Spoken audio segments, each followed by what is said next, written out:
The rain slammed down like a Georgia thunderstorm on steroids, pounding hard on the roof of James Harper's glossy silver Bentley. Thunder growled low in the distance, and the wind whipped through the tall pines lining a deserted back road just outside Atlanta. James, a self-made billionaire with a reputation for sealing the deal and a closet full of custom suits, gripped the steering wheel tight, his knuckles white against the leather.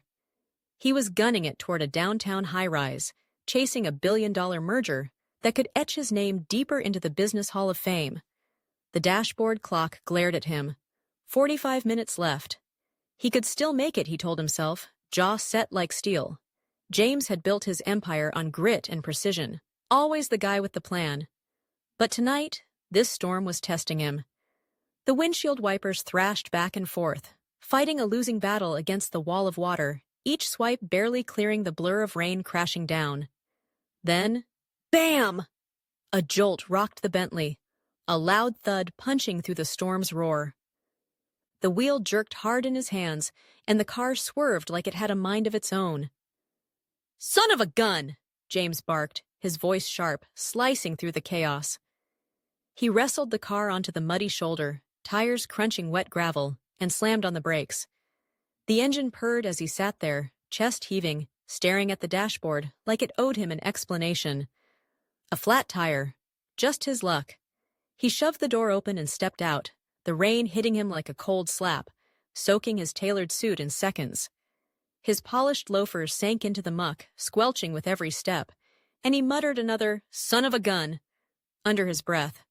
Popping the trunk, he glared at the spare tire, pristine, mocking him. Changing a tire? That wasn't his game. James had assistants, drivers, a whole crew to keep his world spinning. But out here, on this lonely Georgia highway, he was on his own, and time was slipping away fast. The road stretched out like a ghost town, fields rolling one way, thick woods the other, no houses, no headlights, just the storm and the clock ticking down. James yanked his phone from his pocket, rain streaking the screen, but the signal bars were dead. "Son of a gun!" he snapped again, louder this time, the wind snatching his words and tossing them into the night. He paced beside the Bentley, his breath fogging in the chilly air, mind racing. This wasn't just about a meeting, it was his reputation on the line. James Harper didn't miss deadlines. He didn't flake. But now, stranded 30 miles from Atlanta with a busted tire and no help in sight, that image was crumbling, drop by drop, like the rain pooling around his feet. He kicked the flat in frustration, debating his next move. Walk it? Wait it out? Neither worked. The merger hung in the balance, and he was stuck, helpless, watching his control wash away with the storm. Just when he thought it was over, a faint sound pierced the downpour. Laughter, bright and bold, rising above the wind's howl. James squinted through the rain, wiping water from his eyes. 3 shapes rolled toward him through the gray haze, pedaling hard on rickety bikes. Kids, maybe teens, their voices cutting through the mess like a lifeline. Who were they? And what were they doing out here in this madness? James straightened up, his soaked suit clinging to him, his mind spinning. Help! Or just a curveball.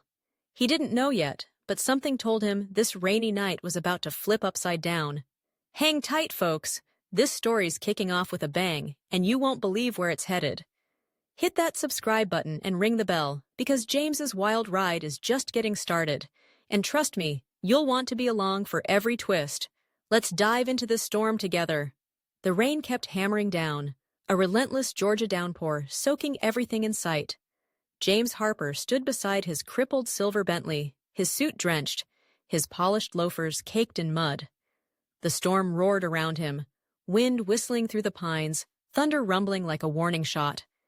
He was stranded on this back road outside Atlanta, the clock ticking down to his billion-dollar merger, and his phone was a useless brick. No signal, no lifeline. He kicked the flat tire again, frustration boiling over, when a sound cut through the chaos. Laughter, loud and free, rising above the wind like it didn't care about the weather. James turned, squinting through the sheets of rain, and there they were. 3 figures pedaling toward him on rickety bikes, their shapes bouncing through the gray haze. Kids, teenagers maybe, rolling up like they owned the storm. He wiped water from his eyes, his mind racing. Who were these guys, and what were they doing out here? The trio slowed to a stop, tires splashing through puddles, their mismatched raincoats dripping wet and splattered with mud. The tallest, Malik, hopped off first, dreads poking out from a faded green hood, a grin splitting his face like this was just a Sunday ride. "Hey, man, you need a hand?" He called out, his voice steady, cutting through the rain's roar. Behind him, Jamal and Tyrese pulled up, Jamal stocky with a no-nonsense vibe, Tyrese wiry and quick, both flashing easy smiles despite the mess. James blinked, caught off guard, his instincts screaming to brush them off. He was James Harper. He didn't need kids bailing him out. But the flat tire stared back at him, and the clock wasn't slowing down. Yeah, flat tire," he said, pointing at the shredded rubber, his tone half reluctant. Malik didn't miss a beat. "We got this," he said, handing his bike to Jamal with a nod. Before James could argue, the boys were on it. Malik kneeling by the wheel, Jamal digging in the trunk, Tyrese steadying the car like they'd done this 100 times. They moved like a well-oiled crew, rain be damned. Malik's steady hands loosened the lug nuts, his glasses fogging up as he worked. Jamal hauled out the jack and wrench, tossing tools to Malik with a quick, "Here!" Tyrese braced the Bentley, keeping it solid against the wind. James stood there, arms crossed, rain streaming down his face, watching these kids, maybe 15, 16 tops, handle his problem like pros. "You don't mind getting wet?" he asked, half skeptical, half curious. Tyrese shrugged, grinning. "We're already soaked, man. What's a little more?" Jamal chuckled, cranking the jack. "Yeah, we've fixed bikes and worse." Malik glanced up, wiping rain from his glasses. "You got a spare, right?" James nodded, stepping aside. "In the trunk." In 20 minutes, the flat was off, the spare was on, and the Bentley sat ready to roll. Malik stood, wiping muddy hands on his raincoat. "All set, man," he said, that grin still there, like it was no big deal. James stared at the tire, then at them, his mind spinning. These weren't just kids. They were a whirlwind of teamwork and hustle, laughing through a storm that had him cursing his luck. "You really pulled it off," he said, his voice a mix of disbelief and respect. He reached for his wallet, pulling out a wad of soggy bills. "Here, take this. You earned it." But Malik waved it off, firm but friendly. "Nah, we're good. Just passing by, thought we'd help." Jamal nodded, backing him up. "You've got places to be. Go handle it," Tyrese added. "Besides, we don't need cash to fix a tire." James froze, hand still out, baffled.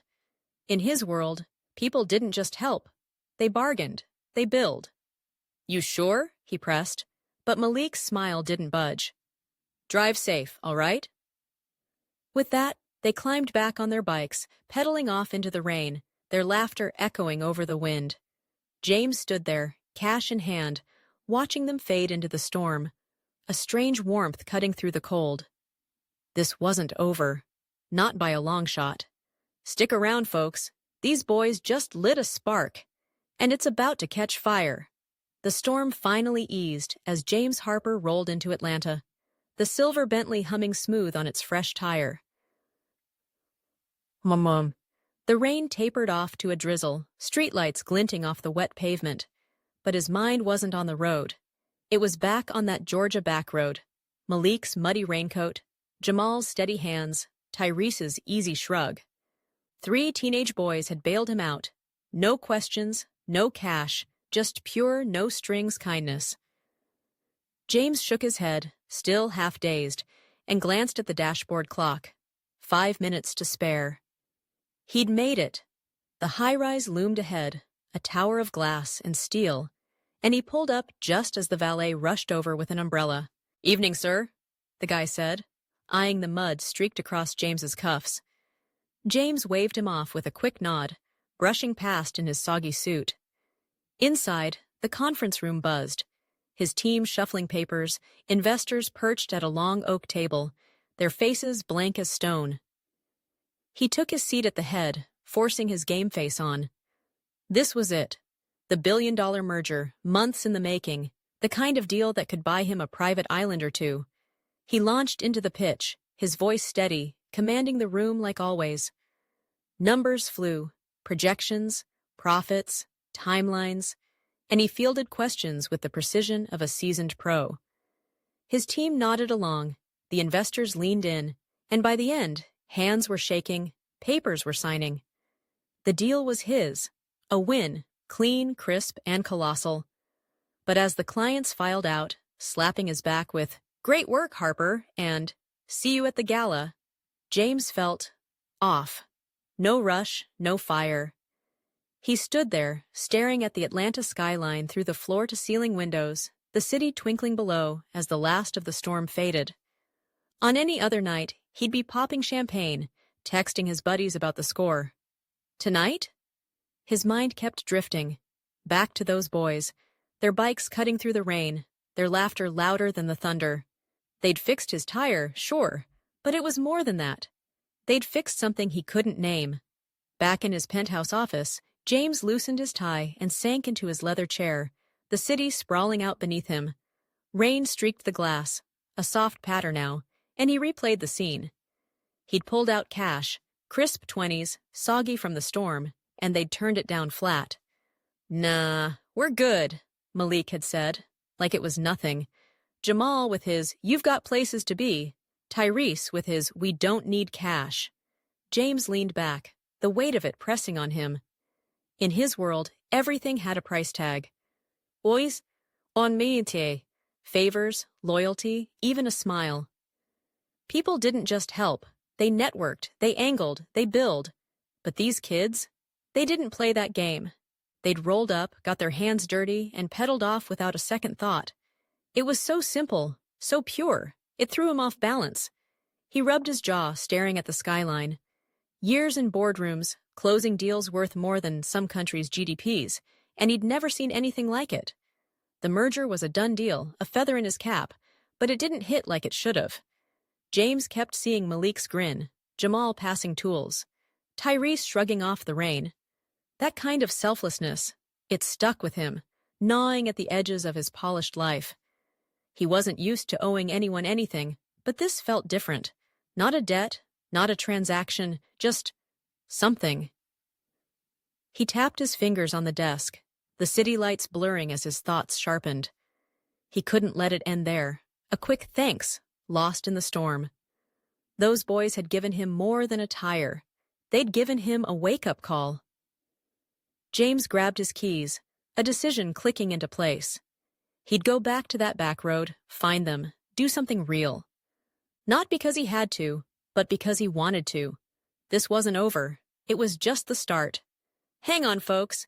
This story's got heart, and it's about to hit the gas. The Atlanta skyline sparkled under a clear blue sky, the storm a memory washed away by morning sun. James Harper sat in his penthouse office, the merger papers signed, the champagne popped, but a restless itch crawled under his skin. That billion-dollar deal should have been his high. Another notch on his belt, another headline. But it wasn't. His mind kept drifting back to that Georgia backroad, to Malik's muddy raincoat, Jamal's steady hands, Tyrese's carefree shrug. 3 teenage boys had fixed his tire, sure, but they'd done more. They'd cracked open something in him he hadn't felt in years.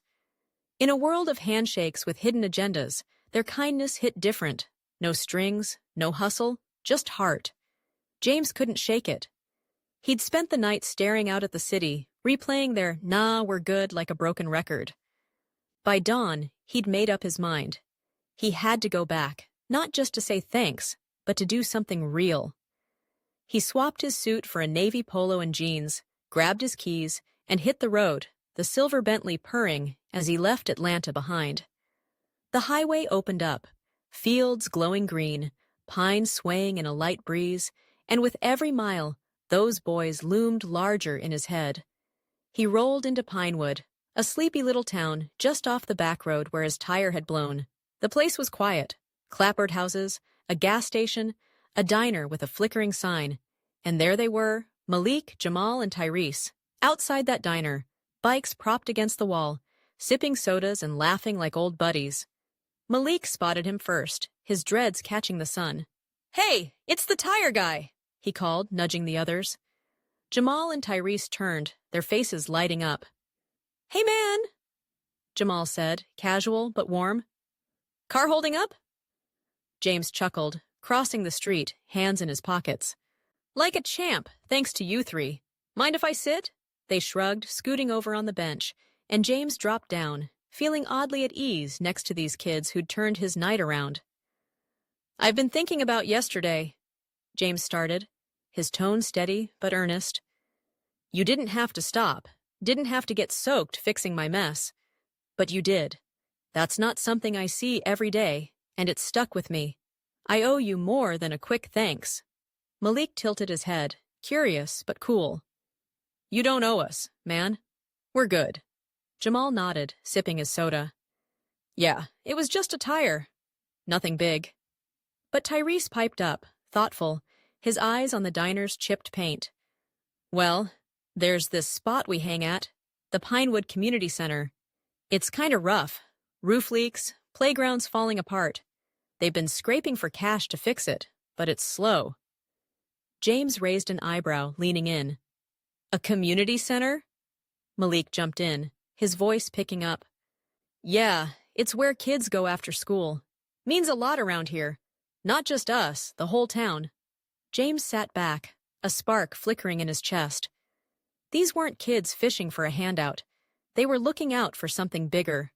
He studied them, Malik's quiet confidence, Jamal's straight talk, Tyrese's easy vibe, and felt that itch turn into a plan. "All right," he said, standing up, dusting off his jeans. "I'm gonna check it out. No promises, but I've got some ideas rattling around. You cool with that?" The boys swapped looks, a mix of surprise and cautious excitement. "Yeah, man, that ought be dope," Malik said, grinning. Jamal gave a slow nod. "If you're serious, sure." Tyrese laughed. "Just don't get stuck out there again." James cracked a smile, heading back to the Bentley. He drove a few blocks to the Pinewood Community Center, a weathered building with peeling paint, a sagging roof, and a rusty swing set out back that looked one gust away from collapse. Inside, Ms. Loretta, the director, greeted him, arms full of papers, a tired smile on her face. "Can I help you?" she asked, wary but polite. James shook his head, stepping closer. "I think I'm here to help you. Those boys, Malik, Jamal, Tyrese, they told me about this place. How about we fix it up?" Her eyes widened, and James knew. This was just the beginning. Stay tuned, folks. This story's heating up, and James is about to make waves. Hit that subscribe button, because what's coming next? It's bigger than you think. The Pinewood Community Center sat like a tired old friend under the Georgia sun, faded paint peeling off its walls, a roof patched with hope and duct tape, a playground out back that creaked more than it swung. James Harper stood in its dusty doorway, hands on his hips, the words of Malik, Jamal, and Tyrese still ringing in his ears. "It's where kids go after school. Means a lot around here," Malik had said, and James could see it now, the potential under the wear and tear. He'd rolled back into town after that billion-dollar merger, not just to say thanks, but to do something real, something bigger than a quick fix for a flat tire. Ms. Loretta, the center's director, had stared at him like he'd lost his mind when he pitched it. New roof, fresh playground, the works. "You're serious?" she'd asked, her voice trembling. James grinned, nodding. "Dead serious. Let's make this place shine." By the next week, he'd pulled strings only a billionaire could. Construction crews, suppliers, even local businesses, all lined up to turn his promise into brick and mortar. The transformation kicked off fast.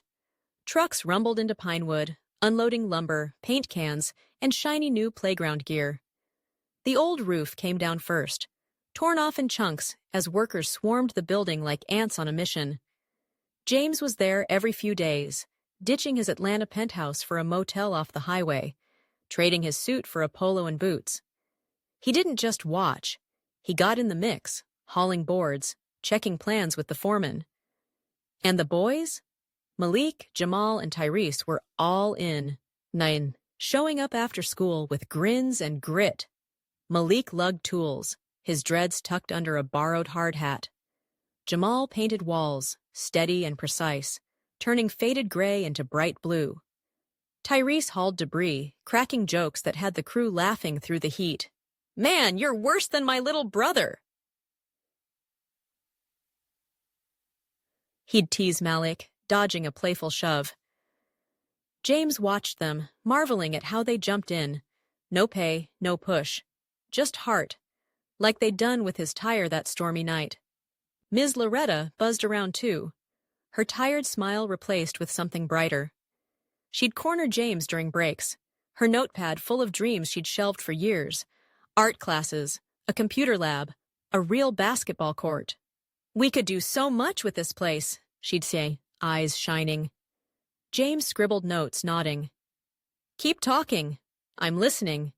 The boys chimed in too, Malik pushing for a skate ramp, Tyrese begging for a slide that doesn't suck, Jamal just wanting something that lasts. By week 2, the center started taking shape. New shingles gleamed under the sun, walls stood strong, and a playground rose out back, piece by colorful piece. Swings went up, a slide curved into place, a jungle gym stretched tall, bright red, yellow, blue, a beacon against Pinewood's quiet streets. Word spread fast. Folks peeked out from porches, kids pedaled by, whispering about the magic happening down the block. It wasn't all smooth sailing. One afternoon, a worker grumbled about some rich guy playing hero, loud enough for James to hear. He brushed it off. Let him talk. This wasn't about his ego. It was about those boys, about Pinewood. Malik caught him after, kicking dirt with his sneaker. "You didn't have to do all this, you know," he said, quiet but firm. James crouched to his level, meeting his eyes. "Yeah, I did. You 3 showed me something. Helping out's not just a one and done. It's this." He nodded at the half-built playground, the hum of saws in the air. Jamal walked up, paint on his hands. "It's dope, man, but why us?" James stood, smiling faintly. "Because you didn't ask for anything, that's why." Tyrese bounded over, grinning. "Well, it's working. The kids are gonna flip." James laughed, the weight of Atlanta's boardrooms a million miles away. The center wasn't done yet, but it was alive. And so was he. Buckle up, folks. This story's building to something big, and it's gonna hit home. A golden Saturday sun hung high over Pinewood, Georgia, casting warm light across the revamped community center. The air buzzed with excitement, laughter, chatter, the hum of a small-town crowd spilling onto the street. James Harper stood on the center steps, hands in his pockets, taking it all in. Weeks ago, this place was a shadow. Peeling paint, a leaky roof, a playground more rust than fun. Now, it gleamed. A new roof shone under the sun. Fresh blue walls stood proud. And out back, a playground popped with color. Red swings swaying, a yellow slide curving down, a blue jungle gym stretching up like a kid's dream come true. It started with a flat tire on a stormy night. 3 boys, Malik, Jamal, Tyrese, rolling up to help a stranded billionaire. James had turned their kindness into this, a gift not just for them, but for Pinewood. Today was the payoff, and the town showed up in droves, families, kids, neighbors, all wide-eyed and ready to celebrate. The ribbon cutting kicked off with a cheer. Ms. Loretta, the center's director, stood beside James, scissors in hand, her smile brighter than he'd ever seen. "Y'all, this is a new day for Pinewood," she called, her voice cracking with emotion as she snipped the red ribbon. The crowd roared, parents clapping, kids whooping, and Malik, Jamal, and Tyrese bolted straight for the playground. Malik hit the swings first, pumping his legs high, dreads flying. Tyrese raced down the slide, hollering all the way, while Jamal climbed the jungle gym, grinning like a champ. "This is unreal!" Jamal shouted, dangling from a bar. Tyrese slid to a stop, laughing. "Told you it wouldn't suck." Kids swarmed in after them, their sneakers pounding the fresh turf, turning the playground into a riot of joy. James watched, a lump in his throat. This wasn't just steel and paint. It was alive, buzzing with the kind of energy he'd forgotten money couldn't buy. Ms. Loretta stepped over, her eyes glistening. "James, I don't know how we'll ever thank you," she said, soft but fierce. He shook his head, hands up. "Don't thank me, Loretta. This is for them, for everyone here. That's enough." She nodded, but pressed anyway. "You've given us more than a building. You've given us hope."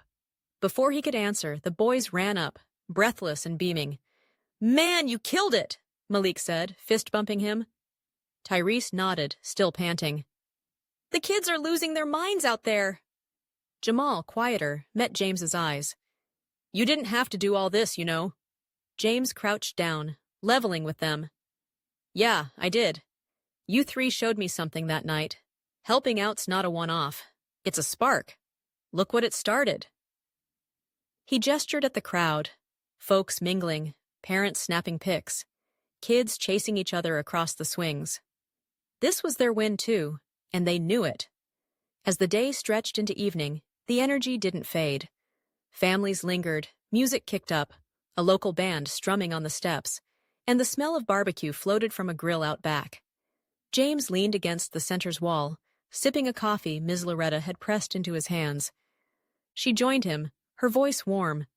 "You've changed this place, James. And yourself, I reckon."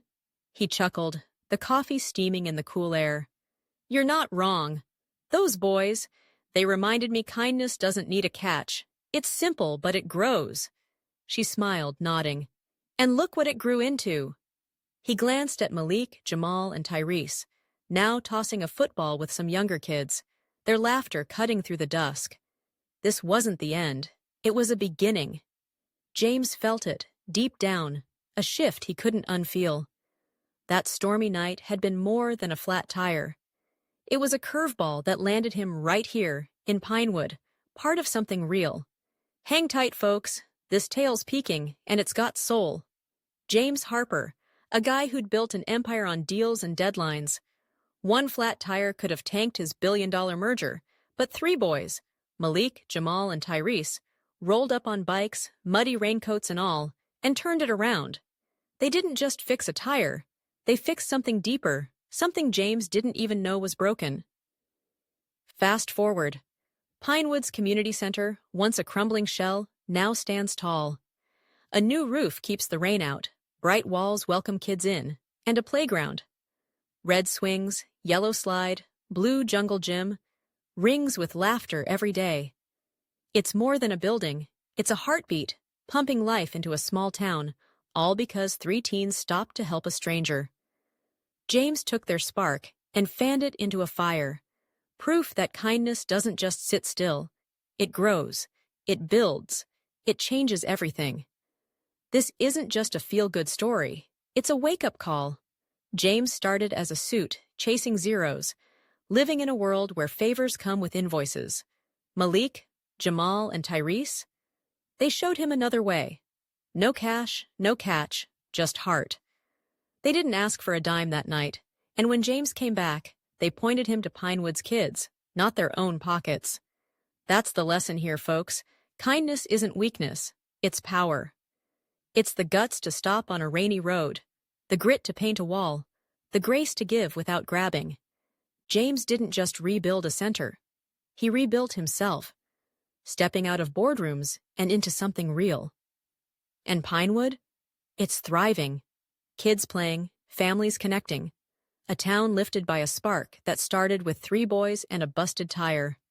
One act, one night, one choice. It rippled out, and now it's echoing right here, to you. We've all got our storms, flat tires, tough days, moments we feel stuck. Who's your Malik, Jamal, or Tyrese? The ones who show up when you're down? Or better yet, who are you showing up for? James learned it the hard way. Life's not about what you stack up, but what you give back. You don't need $1 billion to make a difference, just a willingness to stop, to help, to care. Maybe it's your neighbor, your coworker, that kid down the block. Someone's waiting for your spark. Share it in the comments. When's the last time you lent a hand or got one that changed you? Where are you watching from? Georgia, Cali, New York? I'm reading every word. Hit that subscribe button if this hits home, because stories like this, they're not just tales. They're a call to build something better, one small act at a time. James and those boys did it. Now it's your turn. Let's keep this fire burning, folks.